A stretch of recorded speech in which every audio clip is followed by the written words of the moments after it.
శివరాత్రి పర్వదినం రోజున ముగియనున్న కుంభమేళా ప్రయాగ్రాజ్ నుండి 4500 బస్సులు, వందలాది ప్రత్యేక రైళ్లు ఏర్పాటు. ఇప్పటి వరకు 64 కోట్ల మంది భక్తుల పుణ్యస్నానాలు. ప్రయాగ్రాజ్ కుంభమేళా ఈ రోజుతో ముగియనుంది. ఈ రోజు ముగింపుకు తోడు శివరాత్రి కావడంతో భక్తులు భారీగా తరలివచ్చి గంగలో పుణ్యస్నానాలు ఆచరిస్తున్నారు.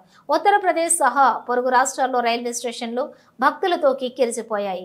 కుంభమేళా ముగియనున్న నేపథ్యంలో ప్రయాగ్రాజ్ నుండి 4500 బస్సులు, 3350 ప్రత్యేక రైళ్లు దేశంలోని వివిధ ప్రాంతాలకు ఏర్పాటు చేశారు. శివరాత్రి పర్వదినం కావడంతో ఉత్తరప్రదేశ్ ముఖ్యమంత్రి యోగి ఆదిత్యనాథ్ గోరఖ్నాథ్ కంట్రోల్ రూమ్ నుండి అధికారులతో నిరంతరం పర్యవేక్షిస్తున్నారు. ఎలాంటి అవాంఛనీయ సంఘటనలు జరగకుండా తగిన ఏర్పాట్లు చేశారు. కుంభమేళాకు 64 కోట్ల మంది భక్తులు వచ్చినట్లుగా ఉత్తరప్రదేశ్ వెల్లడించింది. ఈ ఒక్కరోజు ఉదయం 11 గంటల వరకు 90 లక్షల వరకు మంది పుణ్యస్నానం ఆచరించినట్లుగా తెలిసింది.